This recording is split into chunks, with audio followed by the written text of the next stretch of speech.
Good afternoon, everyone, and welcome to SCORE's webinar. So you want to be a food entrepreneur. And we are so blessed to have someone that's going to be able to answer any of your questions regarding commercial food. And Mike Brown, how long have you been with the Department of Agriculture? 14 years. So he's learned a lot. And without further ado, I'm going to turn the mic over to Mike.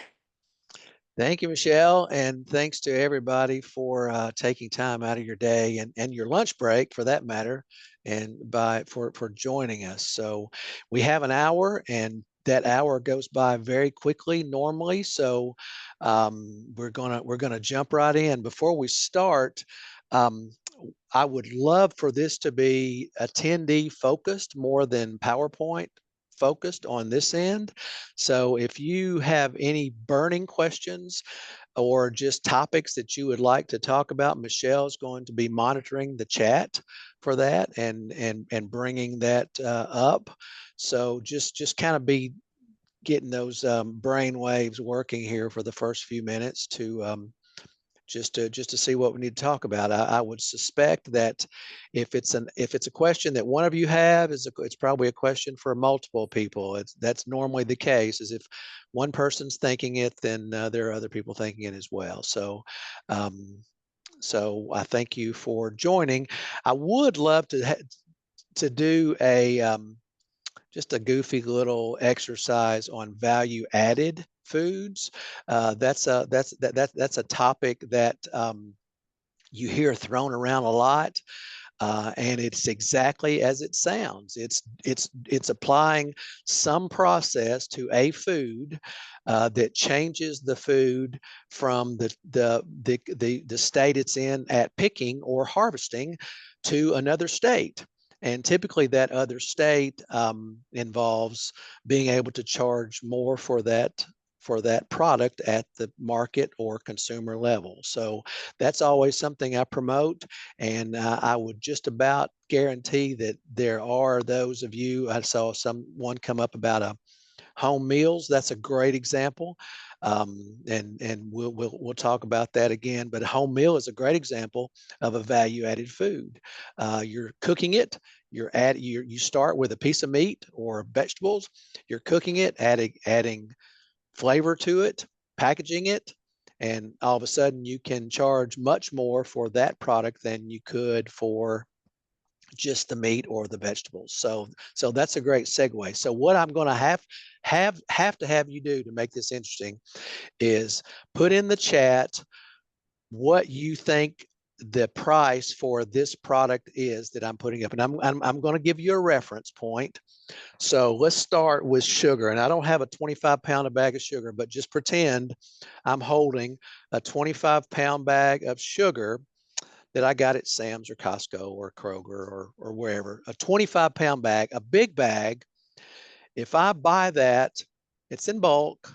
The price I'm going to pay for that is 4.7 cents. That's current pricing of just not too long ago. 4.7 cents per ounce. So this is all going to be per ounce. So that's your reference. 4.7 cents per ounce for a 25-pound bag. Now, let's go pretend I have a 5-pound or a 4 to 5-pound bag. Sugar's mostly 4 these days. So I have a 4-pound bag of sugar. The only difference in the two products is the size of the bag.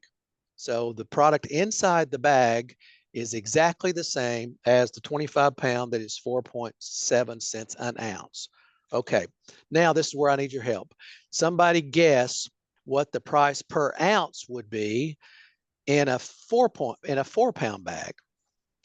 And I have to have at least one guesser. a 4-pound bag of sugar as compared to a 25-pound bag of sugar at 4.7 cents an ounce? Any guesses? Anybody coming up? I don't have any prizes for this either, by the way. So this is just pride, I guess, is the prize. 7 cents. That's a good guess, Conrad. 12 cents. Okay, that's a good guess too. Okay, 6 cents from Devin. Thank you. Okay. All right. Well, that's enough. That's enough contrast here. Okay, the answer is 5.1.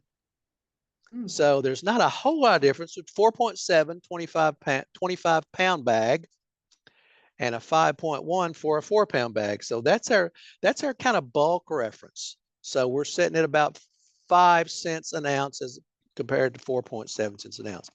Remember, same product, different package. That's key. Same product, different size package. Okay, this is the one that mystifies me. Everybody's seen this? Everybody's seen this? Nod your head if you've seen it.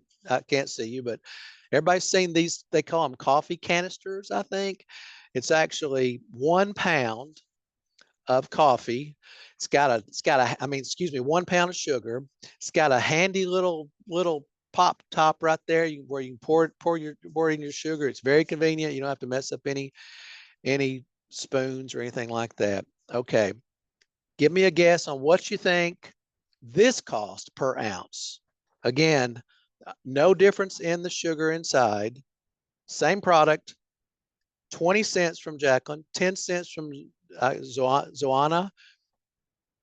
Okay, keep coming. So we have 20 cents and 10 cents, 13 cents from Nicole, 25 cents from Quadrin. I'm sure I've screwed up that name. Okay, well, that's enough. Back to, okay, all right. This one kind of gets you a little bit. The answer to this one is 10.6 cents. So you're doubling the price from the 4-pound bag to the 1 pound canister. What's the difference in the two packages?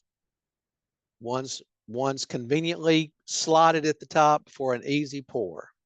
And that's the only difference in the two. Okay, let's keep going.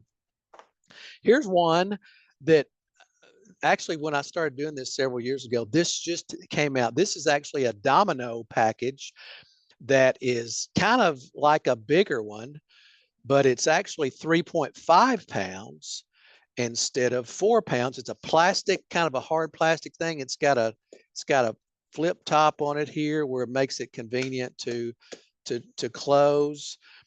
And again, the sugar is sugar. There's the standard of identity is always the same for all of these products. Remember, this is 10.6 cents for the canister. Similar concept here. It is another package, but it's 3.5 pounds instead of 1 pound for this canister. So give me some guesses on this one. It's 3.5 pounds and a closing thing. Okay, 10 cents from Jacqueline. Okay, 20 cents from Zoana. Sorry if I messed up your name there. I'm sure I did. 15 cents, 15 cents. Okay, I'd love to talk about this one later on when we have some chatting time. Okay, the answer to this one is 10.6 cents. It's the very same price as this one, which tells me that packaging prices are packaging prices. The same as far as production and manufacturing. It costs the company exactly the same to put it into a 1 pound canister or a 3.5 pound package. Packages are probably similar in costs. So the sugar costs the same. Okay, you're hanging with me. Okay, I have two more examples here. Sugar cubes. Anybody know they still make sugar cubes? I don't know. You just don't see sugar cubes like you used to. Sugar cubes are still a viable product in every grocery store in the world, pretty much. So give me some thoughts on this. This is a 1 pound package. Again, the only difference in the sugar inside the package, in this case, it's in a cute little cube form that you can throw into a cup of coffee, and you have exact portion control with that, right? Because your portions are always the same. You don't have to worry about the sugar that's being, you know, mounted up on the spoon as opposed to level on the spoon. You don't have to worry about that because it's all portion control. Okay, so give me some love on this one. Sugar cube, 16-ounce package, same sugar, different state. I'll give you a hint. There's some significant difference in price here, which I think you would probably predict that because it would clearly cost more for a company to do this than it would just bulk. Okay, 25 cents from Evie, 15 cents from Conrad, 30 cents from Quadrin, 65 cents from Devin. Boy, Devin thinks a lot of the sugar. Nicole, okay, all right. Well, that's enough. Okay, the answer of this one is 6.6 cents, 16.6 cents. So that tells me that it costs 6 more cents an ounce for a company to do the process than if it's just bulk. Okay, last one, and I'm making this longer than it should be, but this should illustrate the point. Everybody see this sugar packet, right? This one is Domino, but they come in all kinds of brands. Portion control. It's 0.1 ounce per package. Same sugar on the inside, just different package, and everybody's seen it. So give me your thoughts on this one. 15 cents. Remember now, we started at 4.7 cents as a 25-pound bag. Okay. And last one was 16.6 cents, triple what the first one was. So let's see what this one is. 14.3 cents from Nicole. Okay. All right. The answer, drum roll, please. 25.3 cents an ounce for this product.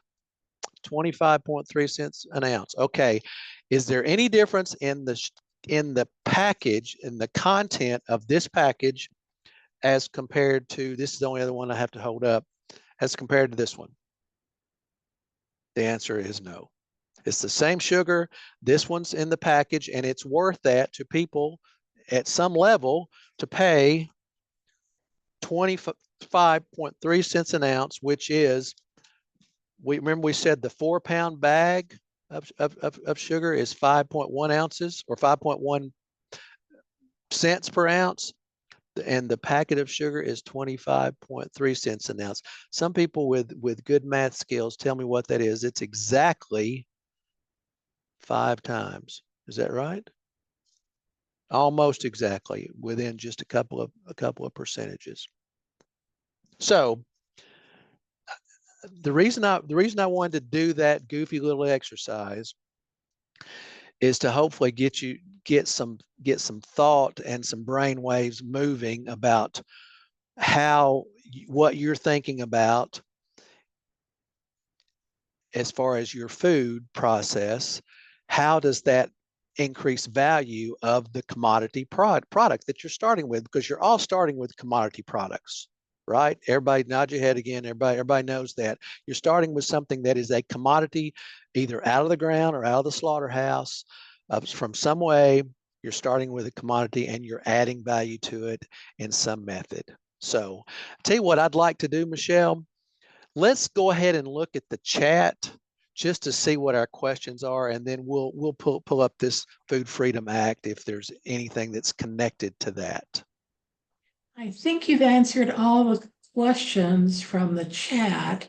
There is one in the Q&A I'll pull up for you. There's a catering, yeah, that was right. And the Q&A, do you know if other states have a similar Food Freedom Act? Yes, I do. Most states call that the cottage food law.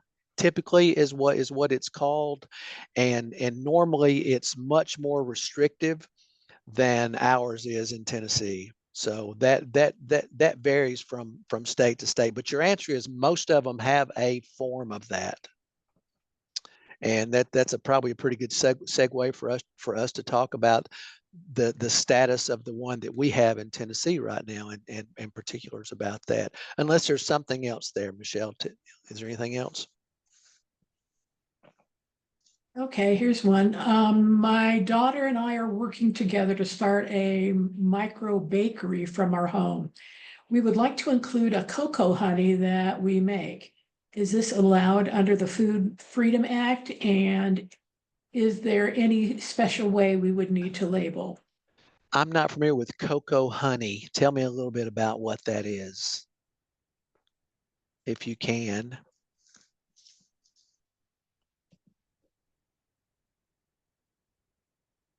Is it just chocolate? Is it chocolate flavored honey? Is it a flavored honey?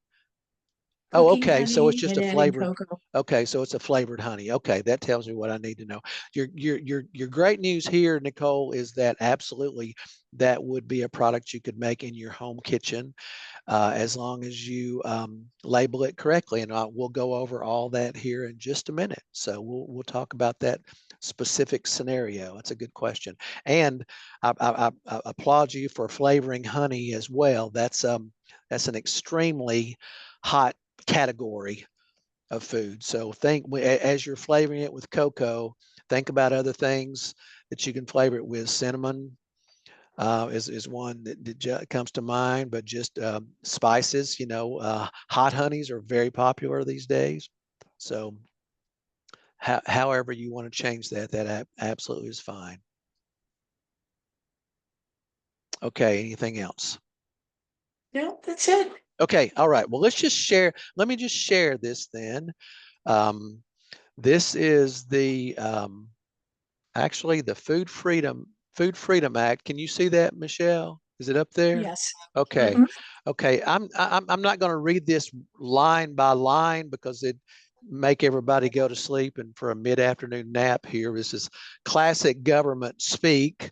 But Mike, excuse yes. me. No, this is just a directory. We do not have the document. Okay. Okay. Let me stop sharing that and get to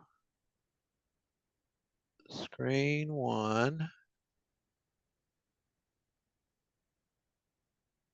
Okay, try that. Do you have that one? Yes. It says State of Tennessee Public Chapter number 862. Yes, sir. Okay, all right. So let's just take this. I'm going to start down at the whereas. The whereas about two paragraphs down. This talks about all the legal jargon. When they set up laws and pass laws, they have to have a lot of whereases and therefores and heretos and things like that.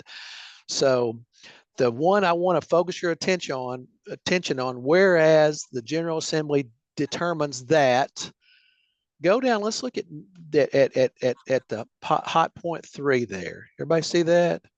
I don't know if you can see my cursor on that, but whereas the General Assembly determines that, number 3 is the biggest one, that reason you're all here.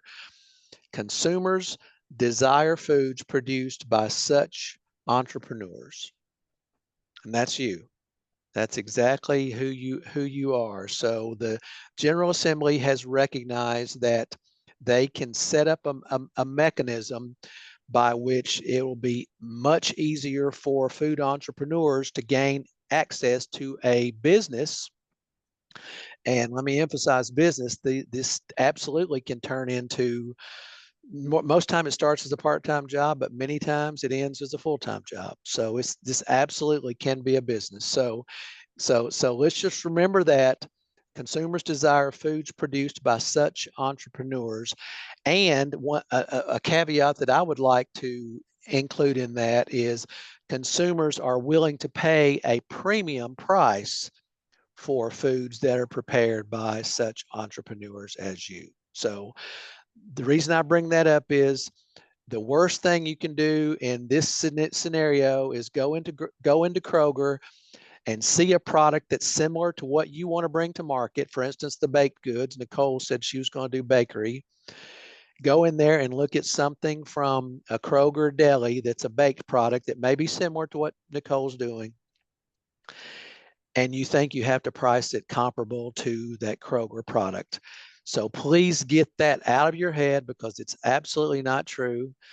What I recommend to people all the time is go to Kroger or Whole Foods or wherever you want to and find something that's comparable to yours. Look at the price and double that price, because most of the time your consumers understand that you're talking about a much different product than what would be available on a national level at a big box store.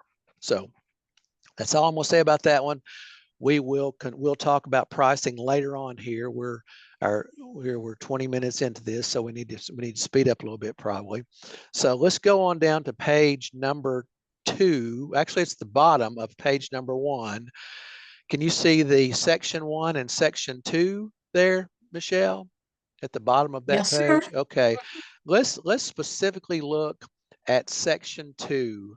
This is the definition section of the law, and let's just kind of throw this out there. Just this should be common sense, but I just want to make sure everybody understands what these terms mean. Okay.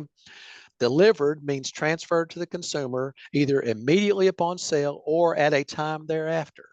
So the reason that's significant is this gives you an opportunity to do a catering, to take orders and then take payment for the product and then deliver it at a future date. It gives you an opportunity to do CSAs if you want to, which CSAs, consumer community supported agriculture, which could be done, on just a raw product or baked goods or however you want to do it. So that's why that's significant. Department means the Department of Agriculture. Homemade food item means a food item including non-alcoholic beverage, which is produced and if packaged at the private residence of the producer. Okay. The reason that's significant is you can do beverages under this, beverages that are both required to be refrigerated or temperature control or not. Not all beverages are require temperature control. So that you need to know about that one. You absolutely can't do any beverage product that contains milk or alcohol. Those are all prohibited in under the Food Freedom Act. Okay. Now, the only one that I think is significant, actually there's two that are significant. The one that says produce, the non-time temperature control for safety food has actually been changed. So just disregard that. There's an exemption for that one that we'll talk about here in a minute. But to produce means to prepare a food item by cooking, baking, drying, mixing, cutting, fermenting, preserving, dehydrating, growing, raising, or other process. So that's what to produce means. So that should be self-explanatory. Producer means a person who produces a homemade food item. That should be self-explanatory as well. So to produce and the producer is your definitions. Okay, any questions about that before we keep going? It's really important that you understand the definitions to these laws, because that's critical. Evie says, whoops. Esther asked, CSA, could you expand more on that? Okay, yes. What it is? Yes, a CSA is an acronym for community supported agriculture. And most people that farmers actually sell memberships to a CSA. Typically it's associated with raw produce or meat or eggs or dairy, flours, a lot of times, spices. And what happens is a farm or just a producer will sell basically a subscription to a box of whatever the CSA has at the time. Most of the time it's a weekly box that'll be delivered to the buyer of the CSA. and they just sell it, and the price they sell it for is up to you. So if you want to do like a grab bag every week of assorted baked goods, you can call it your baked goods CSA, and you want to charge $20 for a week's delivery, or 15 or 25 or 50. It just depends on what you put in it. Most CSAs at the produce and fresh flour level are somewhere in the $25 to $30 a week range, which is pretty typical.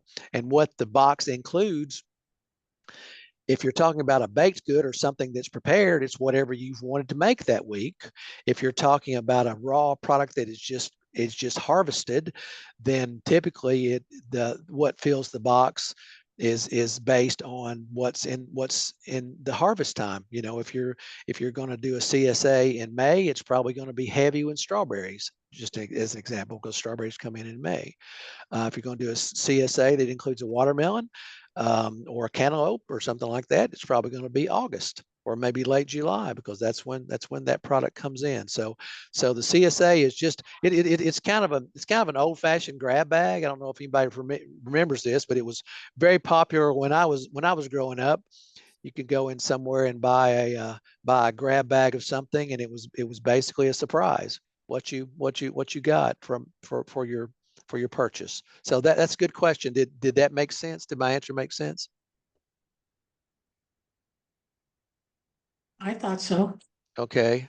Well, if it did, make sure it did to, I forgot who asked the question. Evie, Evie. Okay. I think.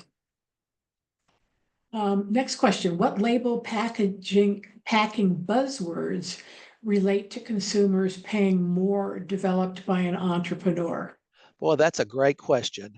The things, let me start off with the things that you should be very cautious on your labeling and packaging. I'll give an example. A lot of people believe that if you use only organic products in your organic ingredients in your finished product, then you can call your finished product organic. That's a myth, because if you can be using, say, 5 organic ingredients, unless your finished process is certified organic, then you absolutely cannot call that an organic product. So that's an example of something you cannot do. Now, you can do it if you want to get organic certification and you got to pay for it. That's fine. A lot of people do it. Well, I should back up. Not that many people on the production side do it. There's a fair number of actual traditional farmers that raise things from the ground. They'll do it because their consumer demands it. But that's a commonly, that's an incorrect common assumption that people make. The other thing that you have to be real careful about when you're talking about labeling is using any kind of health claim. A lot of people want to do this when you're talking about herbs and specific probiotics and things like that that are more geared to health situations. And the reason you can't do that, or you actually can do it, but if you do it, and I'll give you an example. If you have kombucha, and you make kombucha, and you put on there that kombucha stimulates gut health, for instance, you could probably do that and have the research to back that up, and that claim is probably fine. If you put on there that kombucha helps with your arthritis pain, which it may or may not to some people, then that's something that probably will be very difficult to prove on a research basis, and something that is absolutely proven to be the case most of the time.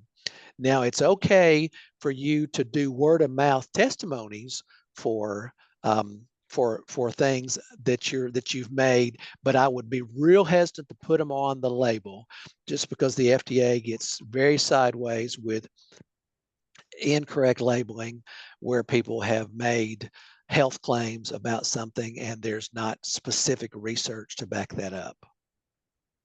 So I said a lot of words there to answer that question. Was that somewhat clear? I think so. Okay. Okay. All right. Next question. Okay. Want to take another question? Yeah, sure. That's fine. Okay. How do you find CSAs? I tell you that the best tool probably is picktennesseeproducts.org, PICKTN products.org. Pick Tennessee Products is a state-run free service that is basically a branded. It's a way to identify products in Tennessee. Actually, you know what? Maybe I should take this opportunity to share my screen and look at this real quick. Is that okay, Michelle? Sure. I'll do my best to do that. So let's stop sharing that. And forgive me, but this is something, if people want to know about it, they need to know.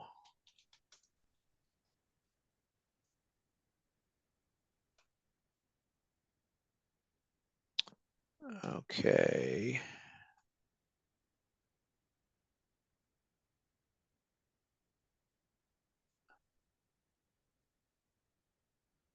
Okay, can you see that?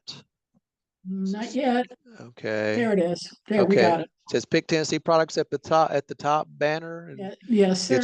it's rolling. Okay. Here's an example. This is actually our website for Pick Tennessee Products, and this is as I said, a free service. It's very popular, and this is a good way to answer what you're talking about with CSA. So let's just go to Find Products. Actually, it's the second one. Breweries is number one. Community supported agriculture is at number two. Okay, so can everybody see that? Community supported ag? Yes, sir. Okay, but just look. So here's two different kinds that we have supported. Produce on one side, right there. Meat on another. Most of the time it's produce. So let's just look at the produce. Okay, so can you see the one that says CSAs for produce? Yep. Okay, this is actually for Middle Tennessee. And as you can see, it's based on county. If you go to East Tennessee, it goes to there. There's a map on the right side there that's got circles that kind of give you an identifier there. So let's just go to Middle, since most people on this call are probably Middle Tennessee, I would imagine, but maybe not. So let's just look. Let's just look at Davidson County. Bells Bend is number one that comes up. Green Door, Heavens, Henosis, etc. So let's just look and see if Bells Bend has a CSA. Okay. All right. So Bells Bend Farms, they do. Well, they wouldn't be in this category if they didn't. So back up, and if you look to the right there, that shows where they are on the map. This gives you their phone number. Their contact is Eric Wooldridge. There's Eric's phone number. There's a link to his website, and there's a link to Eric, specifically his contact information. So if you want to pursue this further, and let's just do this just for fun. Since we talked about it, let's go on their website. Okay.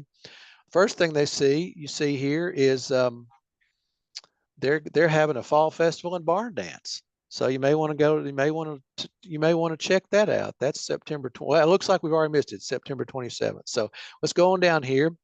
Everybody see the Join Our CSA? You see that, Michelle? Yep. Okay. Let's just read their definition of CSA. Members of our community-supported agriculture program receive a weekly share of fresh seasonal produce, enjoy a variety of sustainable grown crops that nourish your family and inspire your meals.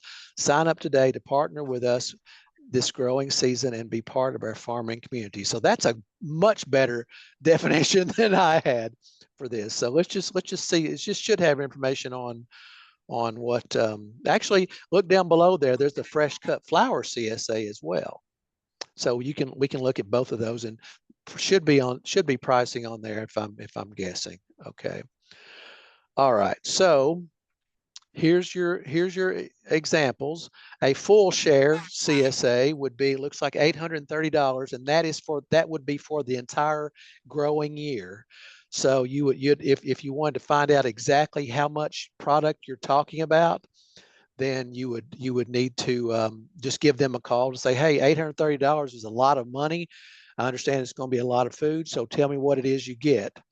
The half share next to it is from $435. That's for produce. Grass-fed yogurt CSA, this would be something that you would get on a weekly basis, be $120 for their season. And then summer flowers CSA be from $85 for the season. Okay, so how you can, and then on down there below it says jump to. Let's just pull up how our CSA works. Okay, how it works: the farm grows seasonal vegetables with sunflowers, herbs, and fruit mid-May through late November. We deliver the food to a pickup location. You pick up your share of the week's harvest and feed yourself, family, and friends sustainably grown local food throughout the 28-week season. So there's your answer to what period that would be. In this case, not all CSAs are the same, but in this case, that $830 would pay for a 28-week session. Choose full shares for weekly pickups. Half share. Oh, I'm sorry. Back up. Full shares are weekly pickups. Half shares are every other week. So that explains why the difference. Okay. Okay. Here's an example of some products that could be in there. It looks like in a one share that would be on a weekly share that you buy. A sample share from early June may include a bunch of carrots, head of lettuce, 2 pounds of cucumbers or squash, onions. You see it right there, and that gives you an example. Okay. So and Bell's Bend does a good job describing theirs in a very easy manner. So let's just back up for a second and just look at another Pick Tennessee product. Okay. Let's just look at a meat one real quick. Our time's hitting us pretty fast here. Okay. Just an example of a meat one. Again, let's go to let's go to Smoking Oaks, because they have a pretty viable. They're based up in Cedar Hill, but they actually have a butcher shop here in Nashville. Okay, so let's just see what they are doing as far as CSAs.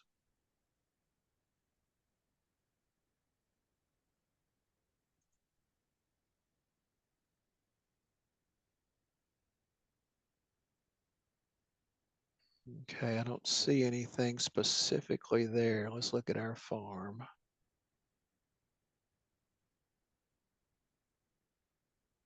Okay, so this may be a situation where if you need to know specifically about their meat CSAs, then you just need to call Justin Head specifically to talk about, and this is not unusual. That's why I wanted to look at another one, but you might need to call Justin specifically about that and go back, and there's his phone number, website, and his direct email information. Okay.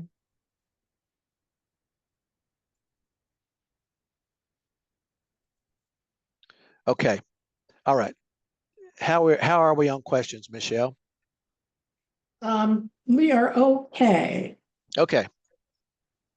All right. So let's back up here a little bit. Are we back to the Food Freedom Act? Can everybody see that? Yes. Okay. We can't read it, but we can see it. Oh, because I'm scrolling too fast. No, it's very small. Too small. Okay. Yeah. Okay. Well, shoot. See if I can make that larger. I don't know how to do that. It's okay. Just keep going. Okay. Okay. There we go. There we go. Is that any larger? Yes, it is. Very good. Okay. I'll expand it now. Is that larger? Can you see that? Oh, yeah, that's great. Okay. Perfect. All right. Okay. So let's go on down there. Our time's running close, but this is very important that you understand this, right? This one is that, okay, we looked at our definitions. Let's look at who can actually do this. So if you're the producer of the product and you're making it for under the Food Freedom Act, you or an agent that you have assigned, it can be an employee or a spouse or child or a family member, it doesn't matter, but you can be in multiple farmers markets, for instance, at the same time. So in other words, the sale doesn't have to be from the producer to the consumer exactly. It needs to be from the producer or an agent of the producer to the consumer. So that's very important. That enables you to be basically to be in multiple places at the same time. Okay. Now let's look. This is very important as well. This is the question was earlier about the label, the name. This is under 3A there, the name, home address, and telephone number of the producer of the homemade food item. Okay, this must be on the label. Now, I get it all the time that people don't want to share their home address, and I certainly understand that. It's absolutely a requirement, though, if you're going to stay with the Food Freedom Act. And I know that makes some people uncomfortable, but the logic behind that is there has to be a way to track the product back to the point of origin in the case of a recall or a situation where there's a public health crisis connected to a food item. So that's one of those things it's a non-negotiable. Well, actually, everything in this law is a non-negotiable, but that's one you need to be particular about. Same way with the telephone number. A lot of people don't want to put their phone numbers on there. You have to as part of this law. So that's a non-negotiable. You have to put the common or usual name of the homemade food item. An example of that one might be if Michelle was making chocolate chip cookies, say, it wouldn't be appropriate for her to put on there Michelle's Treats, for instance. It would be appropriate for her to put on there Michelle's favorite chocolate chip cookies. So you can customize it, but your customization needs to include the common or usual name of the food so the consumer will know what they're getting. If Michelle just puts Michelle's Treats on there, well, that could be dog treats. That could be dehydrated, whatever. It could who knows what it is. So it needs to say what the common name is. The next one is very important. The ingredients of this homemade food item in descending order of predominance. It's a fancy way to say the most input you have, the most ingredient in by weight to the smallest. Let's just keep using bakery products as an example. Most of the time that's going to be flour of some kind first and spices last normally. So when it comes down to putting that on a label, just use an old-fashioned scale and weigh out what your products are or what ingredients go into your products, and that will tell you exactly what you have. Now, one thing that's not required at all is nutritional breakdown. So everybody's seen, and I'll use my canister sugar here. Everybody's seen these. Let me get there. Everybody's seen these nutritional decks like this, where it has nutrition facts, total fat, total carbohydrate, etc. That is not a requirement for this under this law.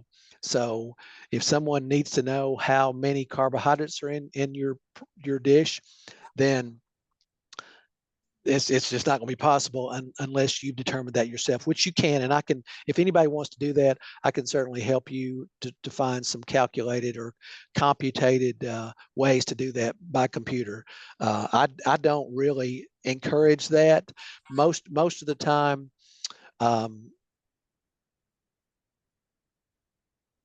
cottage food laws or Food Freedom Act producers, your customers don't require that. So, or rarely will they require it. Okay.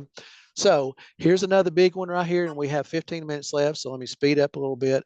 The following statement This product was produced at a private residence that is exempt from state licensing and inspection. This product may contain allergens. Okay, this one is the most important of anything that I'm saying, because this is your disclosure statement to your consumer that says, I'm not permitted. I don't pretend to be permitted.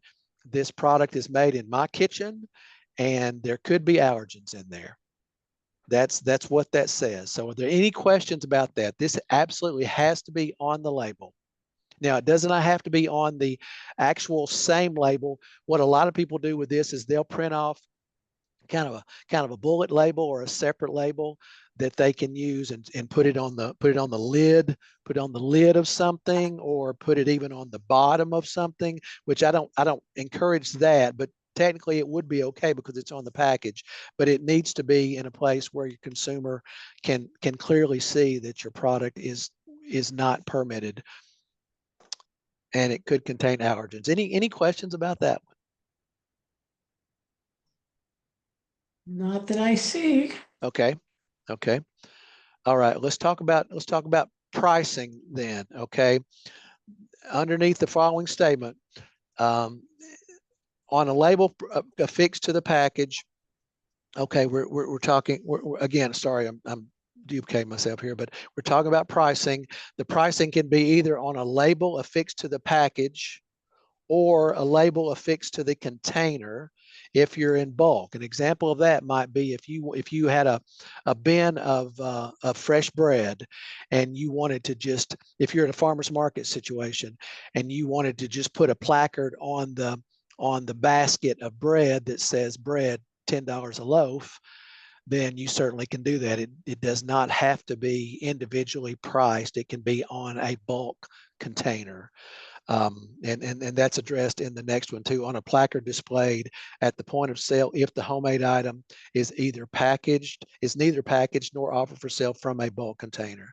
So that gives you an opportunity to change. An example of that might be if you label your fresh bread at $10 a loaf and the label's already there, and you go to a farmer's market that your consumer will not pay $10 a loaf in a less affluent area of town or whatever, and say it's $8 a loaf, then that gives you the opportunity to just change the placard on the basket of bread rather than having to change the pricing on each loaf of bread.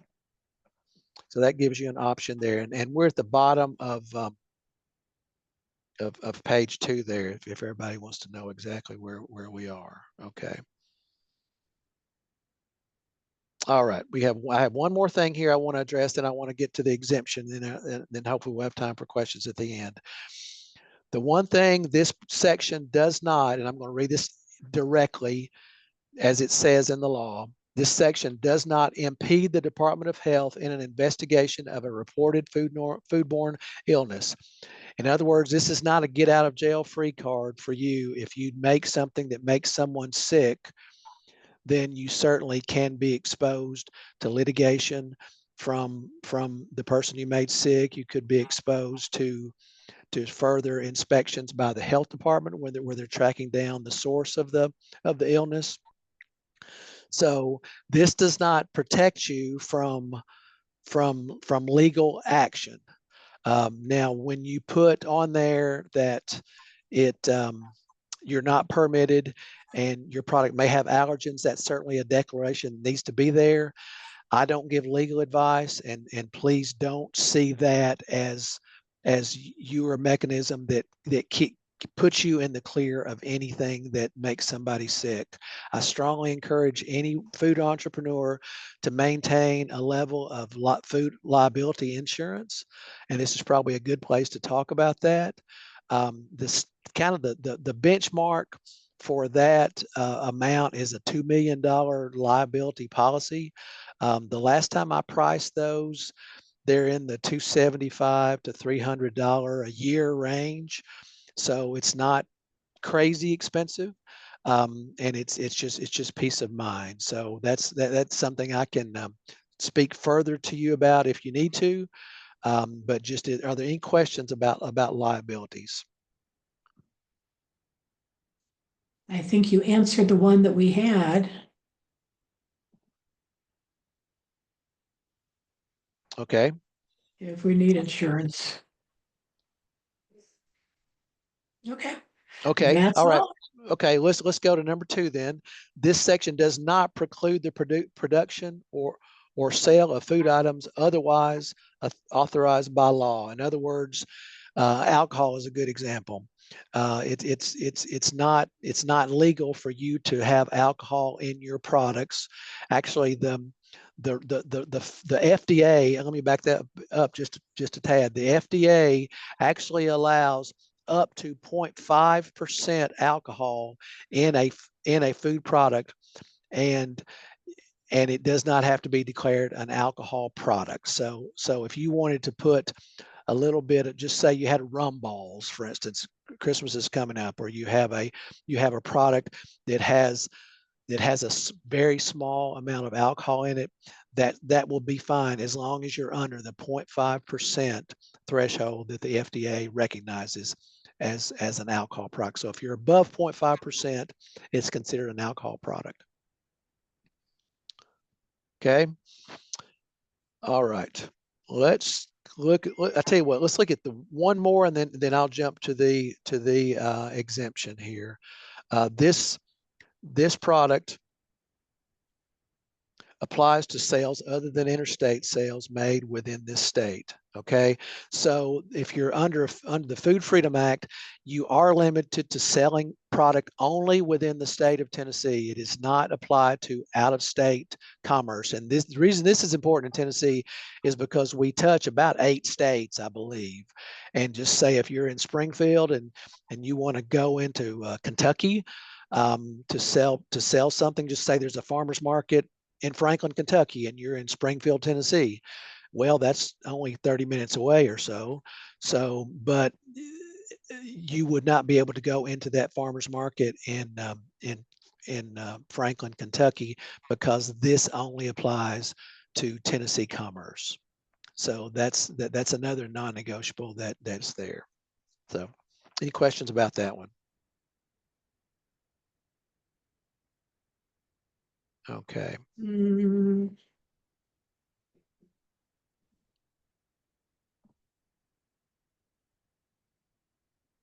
Okay. All right. This one was actually signed March 28th, 2022. So it's not too long ago by Bill Lee, signed it on April 14th of 22. Okay. The reason I bring that up is let's look at the new one that's came out, and I'll need to expand this one too, probably, since we had to expand the other one. Can you read that, Michelle? Yep. Okay. This is the amendment to the Food Freedom Act. Okay. And what this does, the reason this is significant is that, and we didn't take a whole lot of time to look at this on the first one.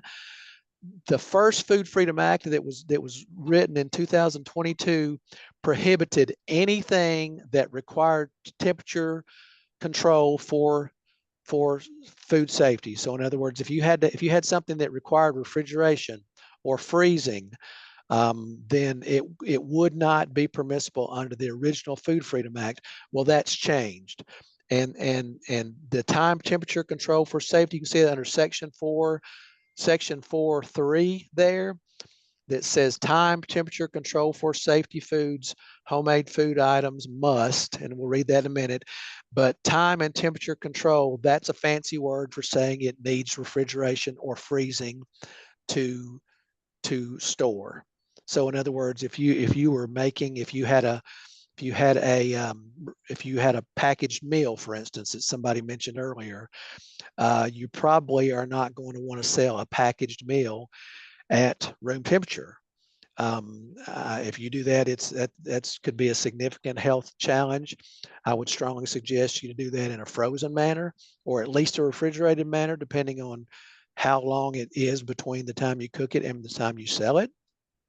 But that just depends. So okay, so let's look at the parts of this amendment that are exceptions, I guess, to what you can do. So you cannot include any unpasteurized milk or foods that are or that contain alcoholic beverages. That's up to the 0.5%. Fish, shellfish products, meat byproducts, or meat food products. So in other words, let's go back to the question about someone wanted to know about prepared meals. You could certainly make a prepared meal under Food Freedom Act. However, it would have to be a vegetarian meal because you cannot include any meat in there. It could not be something that you used your raw milk to make. In other words, if you use raw milk to make bread that was in there, or you used raw milk in a dish that was included in that, that could not be the case.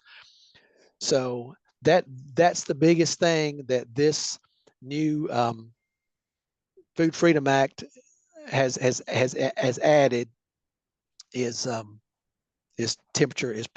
foods that are temperature controlled. And I know there's some questions about this one, so or I believe that it probably should be. So anything there, Michelle? Let's see. So you can create a frozen product, non-dairy, and sell it direct to customers from a food cart or farmer's market. Absolutely. Yes, you can. Yes, you can. Now you have to do all all the labeling requirements that we talked about just a minute ago on the original Food Freedom Act. Those haven't changed. The only thing that's changed is this is an expansion of what you can sell under the Food Freedom Act. Is all that's changed. Okay. So the Food Freedom Act is requiring caterers to have a brick and mortar.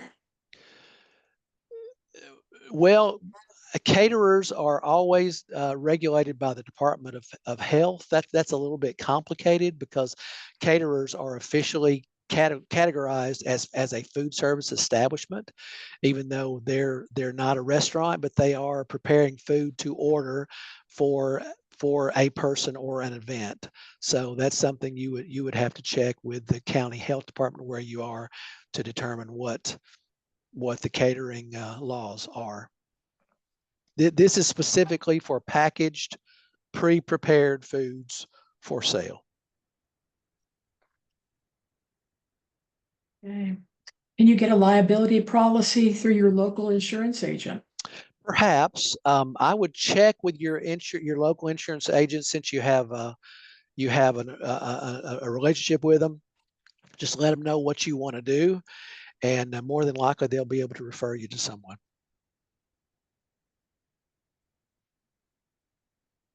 Okay.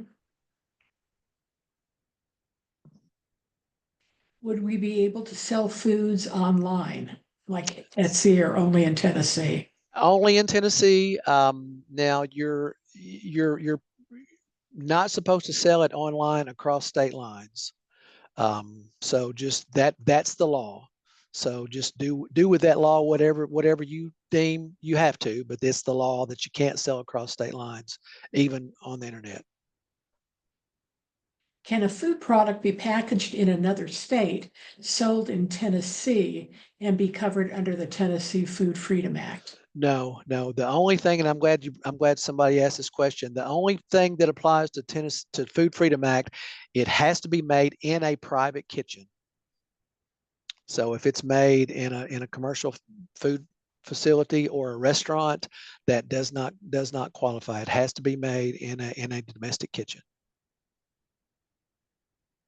Okay. Here's one. If a nutrient is named, say, protein, does the complete nutritional label need to be on packaging? No, it does not. Nutritional labeling, actually, you have some pretty significant exemptions to requiring. The biggest exemption is there's less than 100 full-time employees, which most of you, I think, are going to have that. If you're in domestic kitchen, I think you're definitely going to have that. So it's by law, you do not have to put nutritional information on there. Now some people might want it on there. If you want it on there, then put it on there for sure. But it is not required if you have less than 100 full-time employees. Okay. Esther is saying that all packaged prepared foods frozen meats must be sold at Tennessee Farmers Market. No, you can sell those. Well, if she mentions meat. Did she mention meat in that? Not this one. That was Oh, her. okay. Okay. Well, I thought I heard meat. So no, you could sell what I'm talking about in any capacity you like. If you have a local grocery store that has a deli that wants to sell your plate lunches or sandwiches that you've made and delivered there, you certainly can do that, as long as it meets the vegetarian requirement of that. It could not contain anything that I mentioned right here under 3A. Okay.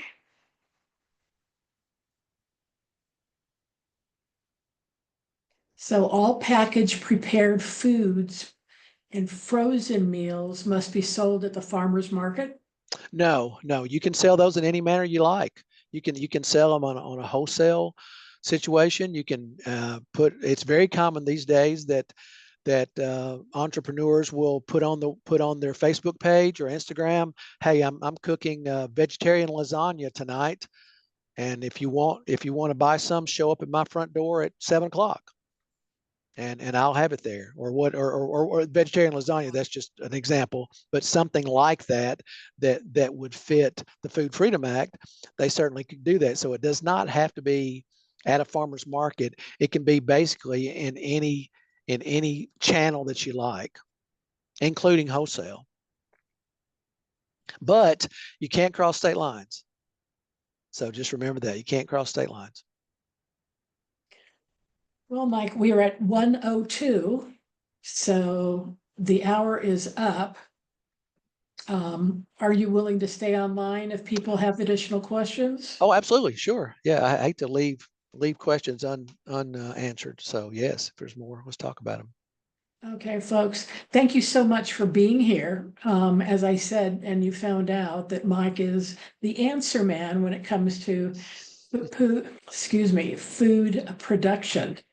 If you need to go, we understand. You can log off if you want to get some additional answers or hear what answers are. You can stay online. Okay.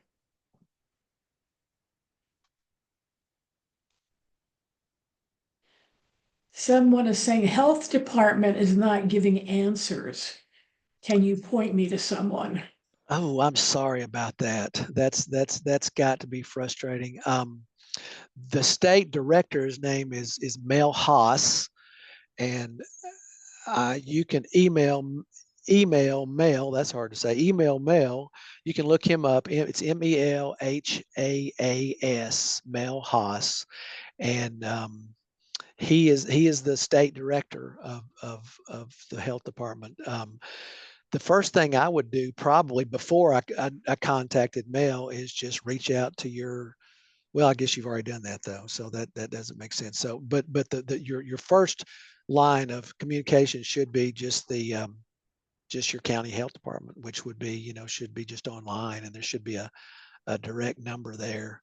And I tell you what, if you want to email me, will my email be associated with this somewhere, Michelle? Do you have it on any of your slides?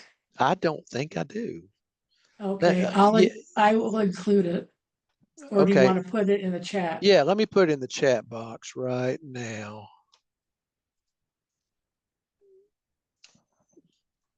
The reason I'm bringing this up is you can send me your, okay, mike.f.brown@tn.gov. Hopefully y'all can see that. Yeah, No, you didn't have the to everyone. It probably only says hosts and panelists. oh, you're right. You're right. Thank you. I'm technologically challenged, so let's try this again.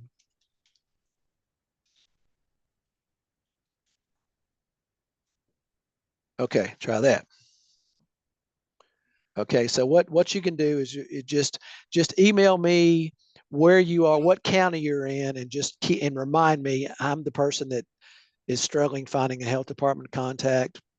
please advise, or something like that. That'll jog my memory, because I deal with a lot of different scenarios, and it's kind of hard to keep them all straight in my head. This is cute. Esther said, are you be willing to email me the contact information? My ink pen just went out. Oh, So. yeah. Yeah. Ask her, yeah, what's her email Esther, address? you can put it in Well, put it in the the chat. chat box. Yeah, put it in the chat box. And if you want, just address it to hosts and panelists. Yeah, there she is. EKS. Okay. Okay.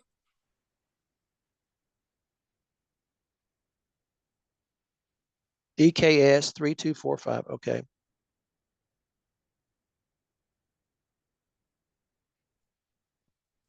I am wanting to prepare meals with meat and fish to individuals. However, am I correct that it needs to be prepared in a brick and mortar location? It depends on what you're going to do. If you're going to prepare it for package and sale in speculative sale, I call it, absolutely, that would need to be a permitted brick and mortar situation. The other scenario could be if it fit the definition of occasional caterers that the health department has, which their definition, I haven't talked to them in several years about this, but at one point they had a stipulation for occasional caterers, which means less than 40 hours a week. Then they actually had they gave the opportunity to do that in a home kitchen. Now, I don't know if they're doing that anymore or not. So that would be, so your scenario, your answer is, for us, a permitted situation in a brick and mortar. For a catering situation, check with the health department. Okay. Do counties and cities have any regulations that may prevent them from being able to sell prepackaged frozen products from a food cart? I had my health department say I would need to use a commissary to prepare and prepackage frozen items in order to sell from a cart. That's very common. Counties have different interpretations of state laws for that, and it just varies by county, because it's up to them to determine that. But most of the time, a health department is going to require you to be in a commissary kitchen that's permitted. And I'll give you an example. Most food trucks have to use a commissary kitchen to prepare their food before they take the food out in the food truck. So it would be that would be a large example of what you're talking about. If whether it be on a food cart or a food truck, it's the same concept. Okay. What is, hang on, I lost it. What is the ratio of wholesale costs to retail? I'm not sure what you mean. What you should charge for? Well, I'm not sure I understand the question. It's not real clear. Nicole wants to know, do you have any thoughts on setting up an LLC for a food business? We will carry food liability insurance, but do you know if we are more protected with an LLC? That's just legal advice, and I'm not prepared to give that. So that's definitely something you'd need to conversation you need to have with either your accountant or your attorney. And let's see. I want to make my own fermented foods and use them as ingredients in my dishes. Mm-hmm. Some of the fermentation have intermediate states that's alcoholic. I intend to not sell alcohol, so no alcohol license. I'm only going to use these ingredients in cooking. Do I Yeah, that's still fine. need? Yeah, Okay. that's fine. Yeah, the fermented foods are, yeah, they're not considered. There's residual alcohol in fermented foods, but certainly you could do that. Absolutely, you could do that. Okay. Well, I think we have come to the end of the questions. Okay. So I want to thank you all for being here. And Mike, thank you so much for sharing your knowledge. Do you have any closing comments you'd like to make? No, I just wanted to encourage everyone who's considering this. I work with entrepreneurs every day of my life that have been successful at it, and it's a way to to monetize something that most, if you're thinking about doing it, it must be something that you enjoy doing. So this is a great way to monetize something that you enjoy, and you want to bring pleasure to other people. So I strongly encourage it. Very good. If you'd like to see future webinars that SCORE Nashville is offering, please go to our website, which is score.org/Nashville, and then click on Take a Workshop, and everything that we have right now. No, it's not. I have to still post a couple, but if you want to go there, you can see what's listed, and come back frequently because it does change. We add things all the time. So Mike, again, thank you so much, and thank you all for being here, and wish you a wonderful rest of your day. Take care. Thank you. Thank you, Michelle.